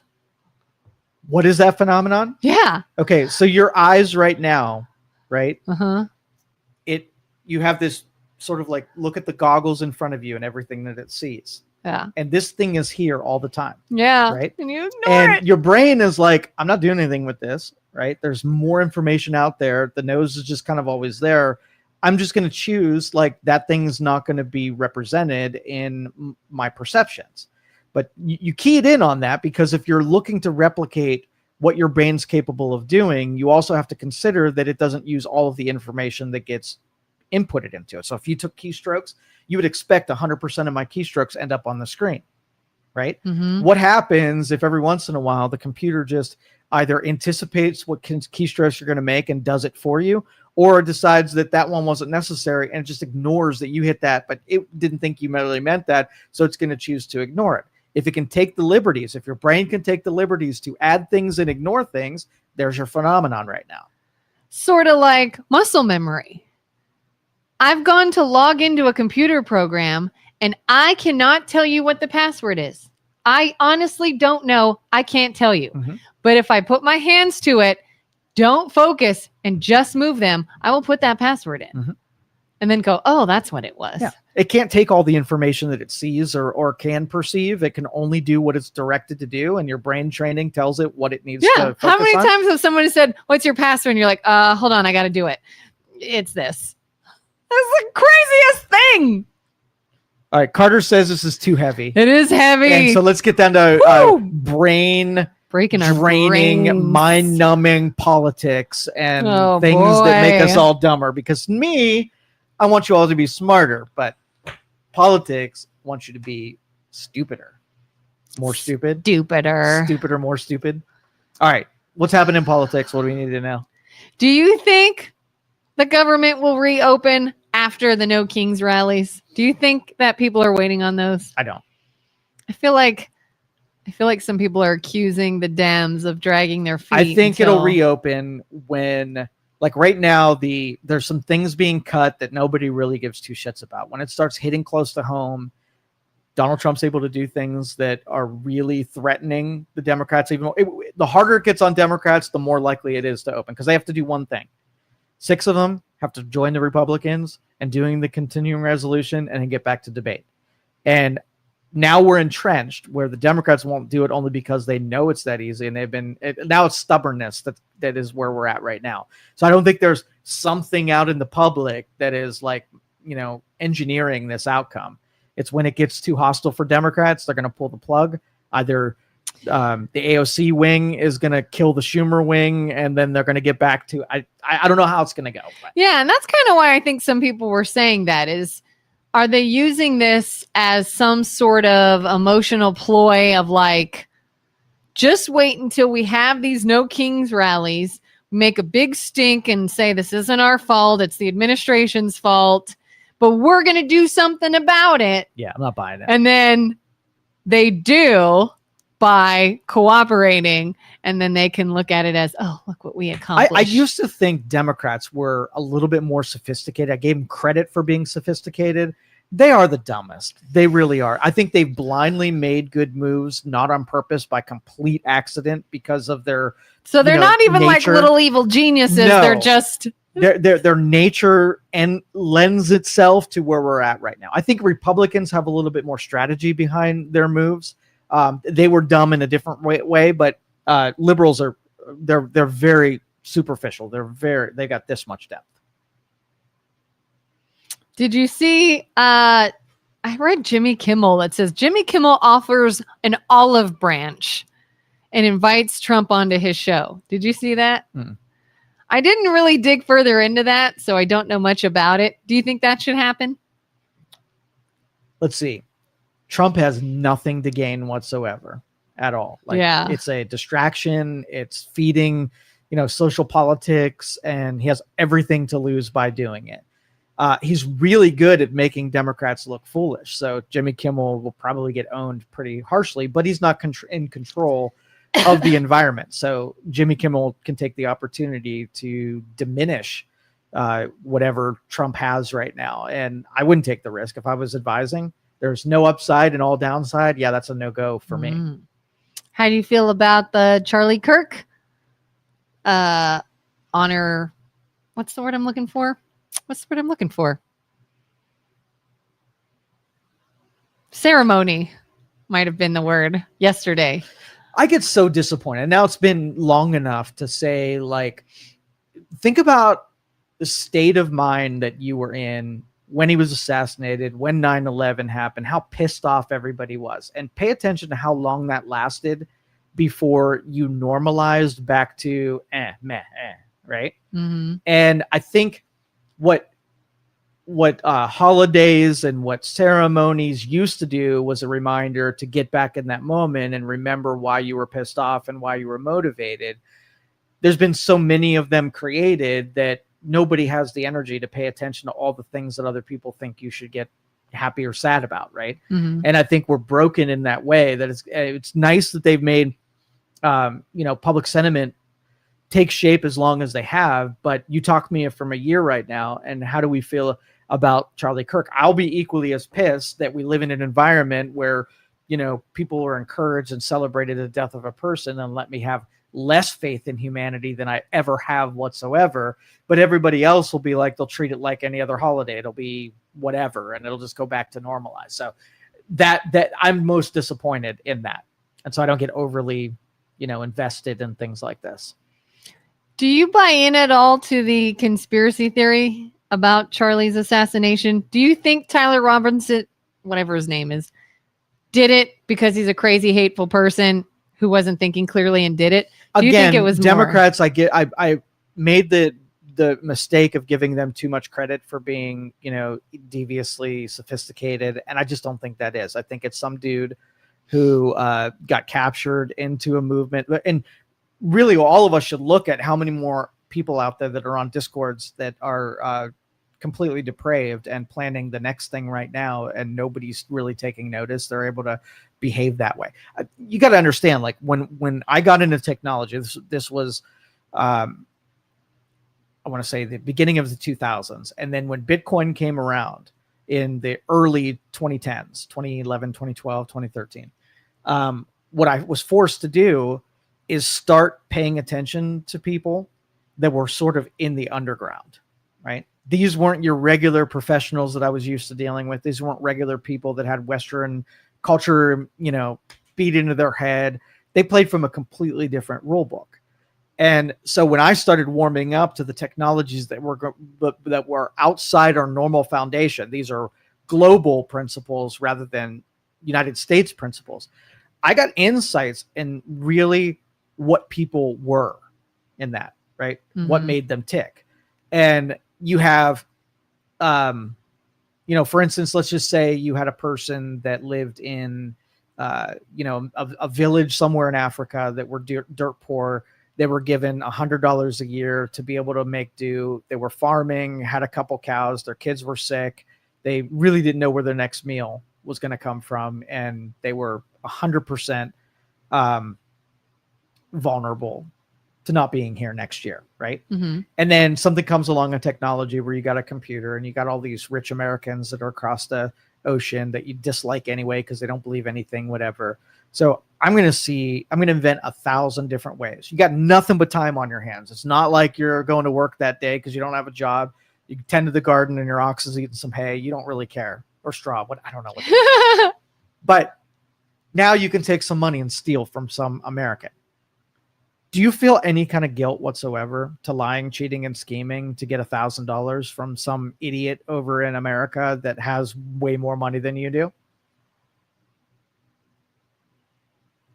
No, you do that all day long, right? Yeah. Everybody below you becomes the reason why every system is destroyed, because they're going to exploit it because it's necessary that they exploit it. What's your other options? They'll justify it. Exactly. So you open up the entire world to a connective mechanism that you have access to, and you don't expect them to wander in your nice territory where you've got more than you need and try to take a little bit from you, you multiply that exponentially by millions of people who are in that situation. And you got my 80-20 rule, where 80% of the people that are participating are trying to get you. They hate you and they want to take everything from you, and they have no sympathy for where they're going to put you at in that deal. So I got to know really the most depraved people on the planet and what they were doing. This was the same time where, what was that black market where they sold drugs on it? What the heck was that called? I didn't really hang out on black market sites. Oh, he went to jail for it. Or he went to prison for it. And Silk Road. What is it? Silk Road. Oh, so in the same era, there was this dude in the United States that built this commerce site where you can buy things like drugs and things that were illegal. It was the first like dark web.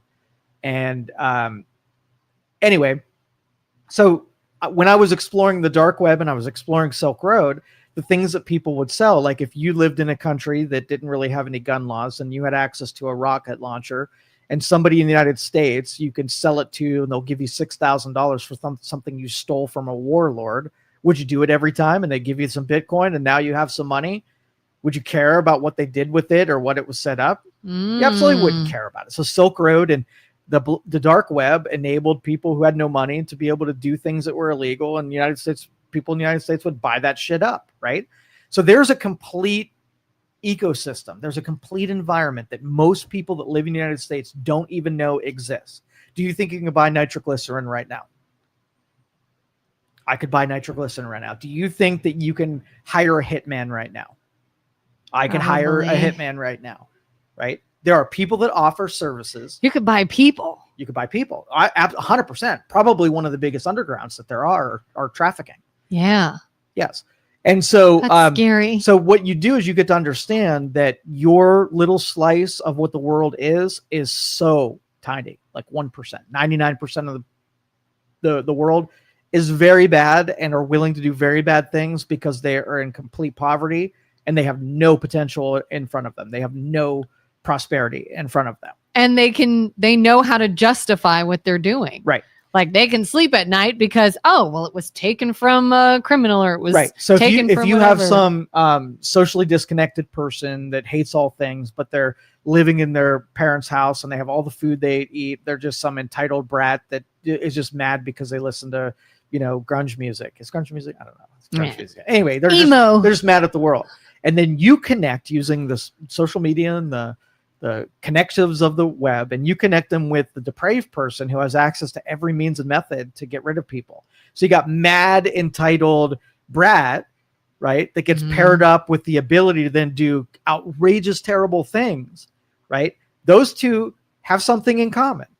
One is the supplier of the hate, discontent, and motive and opportunity and means, right? And the person actually has the means to do it. And you link up the brain deadedness that these people are, and you can foment all kinds of destruction using the internet. Have you ever been on Discord? Have you ever been on 4chan? I think all of you listening that you should go get a sampling of what it's really like to see what's really correct. Did you see the Young Republicans chat group that got released? Okay. Is that what Julie's talking about? I don't know. So Julie says she was pissed. Where'd it go? Now you've pissed me off. Did you read those texts from the YR and you think they're smart? Is that what she means by YR?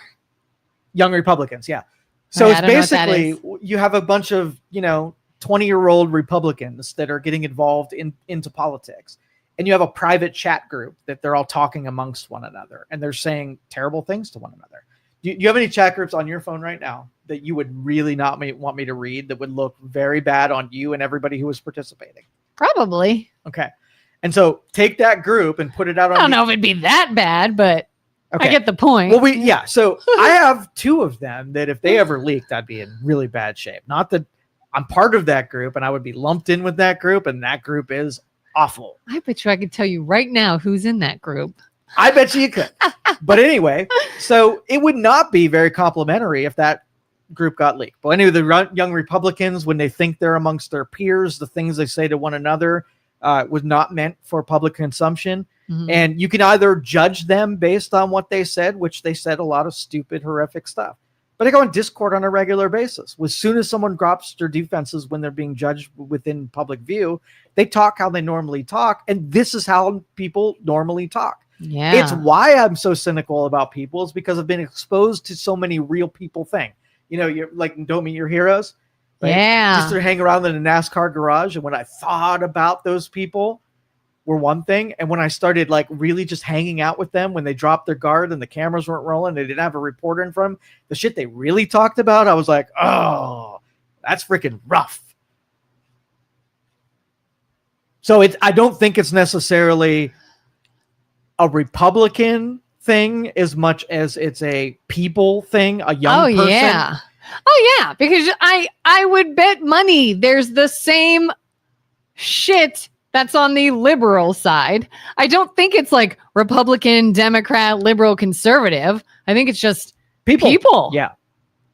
If any private group where people don't think other people are watching behave differently than when the cameras are on, that's just a fact. So yes. Oh yeah, that's a real thing. There's a term for it. I can't remember what it is, but there is a term that people behave differently when they are being watched. Jerry says, I love Pareto law. I use it for anything. What is that? That's the 80-20 rule. The Pareto principle. Pareto law. It's an observation where you take a and I'm going to explain it poorly, but you basically take that 80-20 split, apply it to things in the economy, in health and nutrition, in physics, and you watch this phenomenon just reveal itself over and over and over again. So if I ever take like a split and it goes 80-20 because it's a naturally occurring thing, and I just assume that it'll show its benefits with the 80-20 principle. What? Say that again. You could take if something... I don't know and I need to make like a snap judgment, right? And I need to take a split between two different things. Okay. Yeah. So if you were to say, we're going to show up in an event and it might rain, and I want to plan for how many raincoats I need to sell. Well, I'm going to say 20% of the people are going to bring raincoats and 80% are not. If there's 1,000 people, then I got to plan to sell 80% of the people are not going to buy my raincoats, but there are 20% are. So when I'm planning on how many raincoats, I'm going to plan for 20% of the 80%, and I'm going to sell out of raincoats. It's going to be in perfect relationship with the Pareto principle. It's just a naturally occurring phenomenon. God, my brain went math, la la la la la. Do you want me to re-explain it, or you're like 20% of the 80% of? So you got 1,000. I get it. I just 1,000 people. Yeah. 20% are going to be prepared. They don't need to be served. So now of the 1,000, you have 80%. How many people you're left with? Well, make me do math. 800, right? 800 people now don't have raincoats. We're not prepared. Now 20% of them are going to buy raincoats from you. So what is 20% of 800? What's 10% of 800? 80 times 2? 160. Okay, so for 1,000 people, I'm going to bring 160 raincoats to sell, and I'm going to sell out. That would be the practical exercise of using the Pareto principle to take a pretty good guess at how things are going to go down. So yes, Jerry, you and I both, we use it a lot. How do you guys know there's a term for that? How do you know that? I like 80-20, sure. Heard that in many different instances. Heard that related to health, all kinds of stuff. How do you know Pareto law? I can't be the only one that's never heard of that term or knew there was a name for that. You were at Joann's or you were at the home store and you were buying Live, Love, Laugh. Why he and I had our nose in a book that every book acknowledges that they tried to come up with some weird ratio, but it always goes to Pareto. I'm like, oh, Pareto, what's that? And I look it up and then I'm like, oh, there it is. And it reveals itself. I'm and watching makeup tutorials and looking at pretty things at Hobby Lobby. Yeah, you will be the expert when it comes to what what color curtains I should put up, and then I could tell you how many raincoats to bring. But then how do I go from like, what's the best way to layer a welcome mat on your porch to like, what's consciousness? Where do we go when we die? How does that? Well, you don't. That is Kellen. You don't go to the end result. Something led you to layering welcome mats, and something led me to eventually come in contact with Pareto, and it's a pursuit. Yeah. Lots Like, of I years and probably lots got of reading. served reels on social media about home decor. I thought it looked nice. I'm going to recreate this. You're apparently getting served wildly different type of No, I content. don't get served anything. No, that's a personal pursuit. I dug into that. That was not suggested to me. Oh yeah, like I've now made my algorithm start serving me all kinds of otter videos. It's just otters and baby otters. Every And I'm day. like, yes. Every day. Makes me so happy. Every day. So you don't think that it's at all weird when you hear people say this Tyler Robinson kid like assembled and disassembled and reassembled a gun multiple times on his own, jumped from the roof of this building, ran without anyone seeing him, texted everything from what he did, his motivation, how he did it to somebody. I don't know. Do you think there's in any way a bigger force person idea behind him killing Charlie Kirk?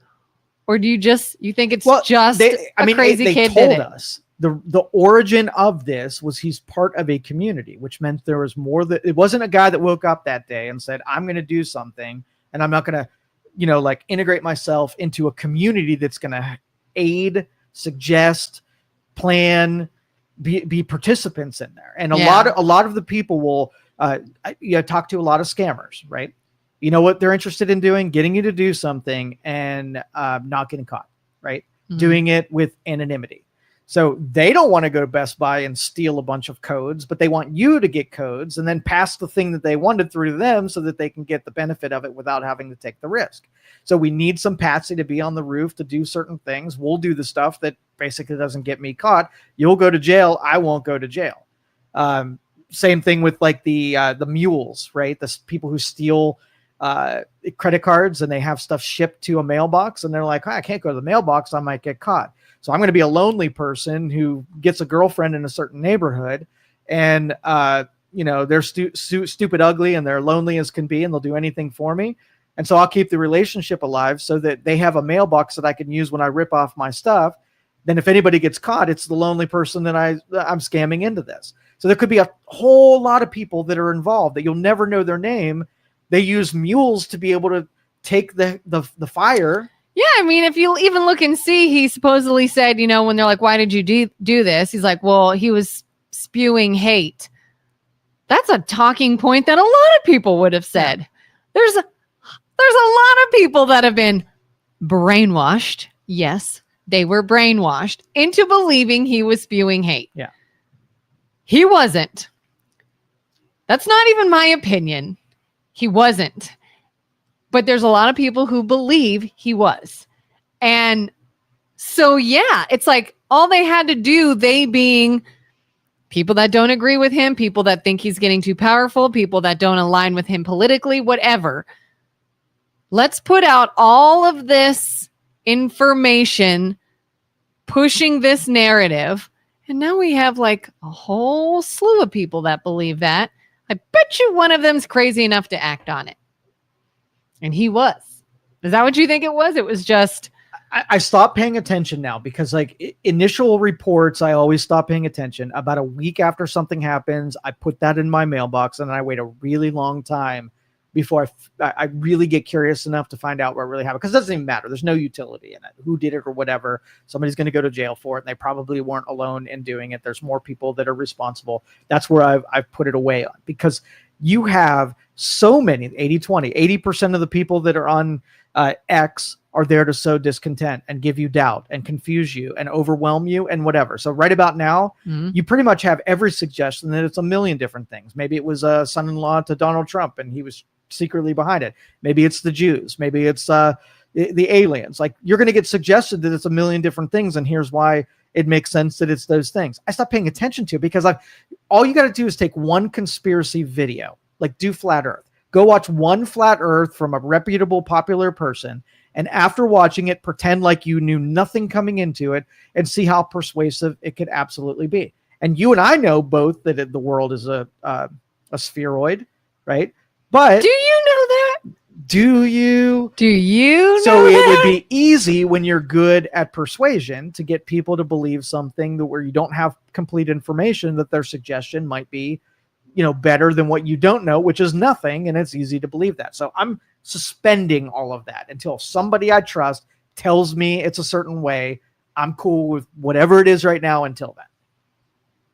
So somebody you trust, if somebody you trust came out and said, there's a bigger conspiracy Yes. Behind then the I'd be assassination. willing to have a conversation. But everybody else, I don't know them, and they're probably just part of the 80% of bots out there that want me to be confused. Who would be somebody you trust? Who could come out and say they believe there's more to it than that? I would say that Kash Patel and Dan Bongino are two people that I trust. Pam Bondi used to be close, but now she's outside of the ring of trust. So those two people I would believe. Yeah, that circle of trust is getting smaller and smaller. Mm-hmm. Do you think there's anything weird with the kid that attempted to assassinate Trump? Do you find it weird that we don't know anything about him? Like Minnesota shooter, we learned his entire life in 15 minutes. We know all kinds of things about Charlie Kirk's assassin. Why do we know nothing about him? Would you be surprised if it was a government conspiracy after you've heard of everything they did to try to make sure Trump wouldn't be president? I wouldn't be surprised. I wouldn't be surprised. Do I know? No, I don't know. But I wouldn't be surprised. Why do people not push on that a little more? Like Epstein files, a lot of outrage, a lot of people pushing, hey, this is wrong. We need people to be held accountable. Why do you think we don't have that same kind of outrage as to what happened there? Because we already know that we shouldn't trust anything. So parity in this respect would be if every action, right, was served justice. And it was just a matter of time before we aligned ourselves to make sure that just action equals justice. We know that's not the case. We know there's people that escape justice. They never get a consequence. And they're special people who, will be protected by the establishment and by the government. We know that. We've warmed up to the fact that your rules are different than their rules. Well, this is in a their rules camp. Right. Mm-hmm. And so if there was a person that was patsied against taking somebody out, you would almost expect that to be something that's true. So pushing against, what would you be pushing against? The fact that it's another one of the things that you think happen on a regular basis. And now you just got confirmation that what you knew all was happening is also happening. There's no great epiphany in that. It's only when it was opposite. Like if somebody tells the truth and there is justice, that's freaking shocking. And we're like, how did that one go down? Why did that one go down? Yeah, it's almost like everyone's like, oh, do you think there was a bigger conspiracy behind the guy that attempted to assassinate Trump? Probably. Yeah.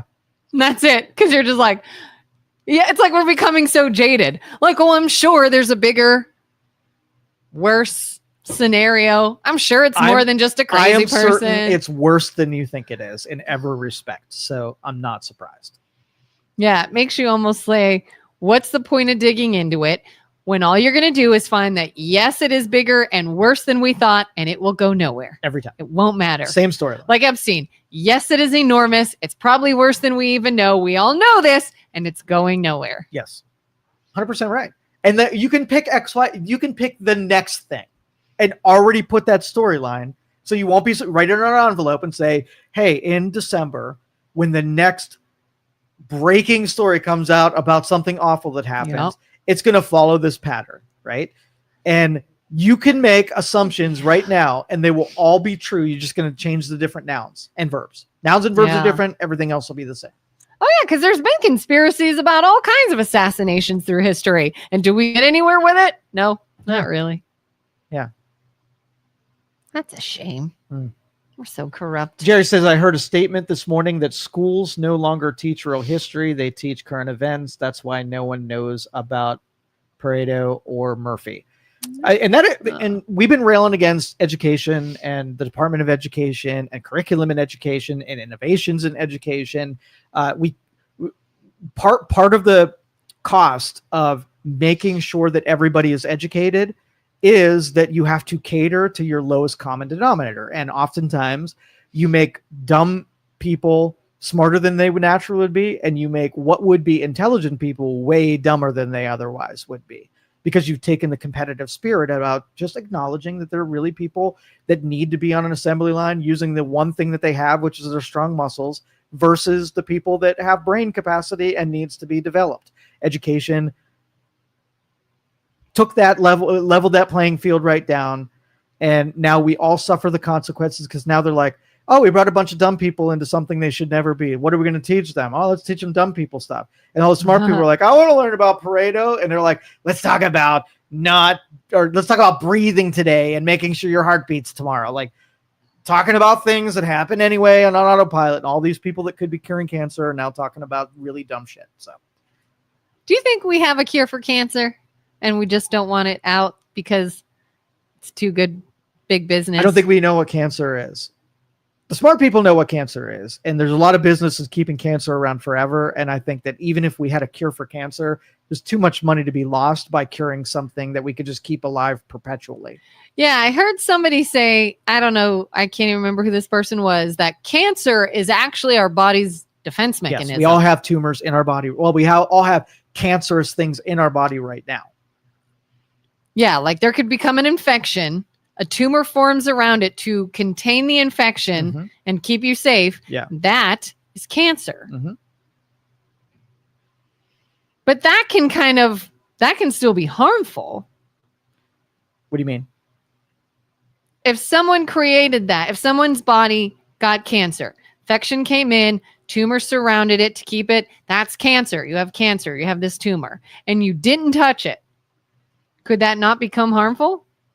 If it's encapsulated, like if you get a fat cell and it encapsulates something that's toxic and now it's riding in your body and it's encapsulated, well, the thing that's inside you're being saved from, but the fat cell on the outside that's protecting you isn't good either. So neither is good. You have body processes that take things that shouldn't be there and make them die and get expelled from the body. And when you hijack the processes of allowing the body to die in certain ways, keeping it alive. So let's just say I told you, and this is completely made up, do not quote me on any of this, but let's just hypothetically say you were doing this. Let's just say I was giving you chemicals that made you 5% healthier. We give you vitamins, right? And they made you a little bit healthier so that your cells can take in some of the values that you actually need. But because you were doing that, making 5% healthier, your body also keeps cells that should die alive, right? This is going to turn into a eugenics conversation. I just know it. But so when you keep cells that should die alive on purpose, what if you keep cells that should die alive on purpose? But since those cells should have died, then they become tomorrow's tumors. Get it? Bad analogy. Yeah. But we're keeping things alive that should die for the sake of health. But then the complication down the road, you have things that should have died inside of you that end up killing you in a different way. But what we end up doing is medicate it, kill the thing that should have died, but also kill the things that should stay alive. Yeah. So let's just say when they were 10 years old, a kid should have died from malnutrition. And that kid is going to become a serial killer when they're 35. The thing that should have died, right, because they were brought up in a household that didn't even know how to feed their kids, and that whole lineage should have been wiped out just in natural consequences. But you came along and you're like, oh, it's not great that this kid dies. It's not fair to them. They could become anything. And now you feed them, you take something that would have died and made it stay alive, and they become a serial killer. So the original sin was keeping dead things live that should die to get cancer later on in a different form. Told you it was going to be eugenics. Like,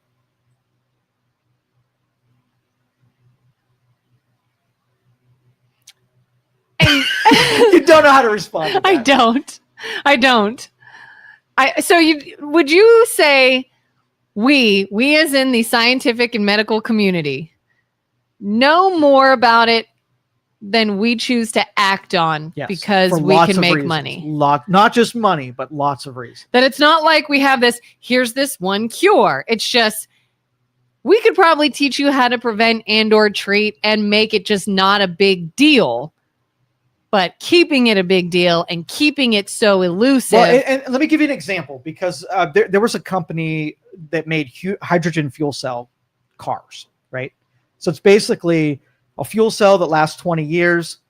It uses sort of like, it's almost like a reaction of some kind to create power and electricity, so you'd have an electric car. But it had all the material it was going to need, and the only output that it had was water vapor or water, right?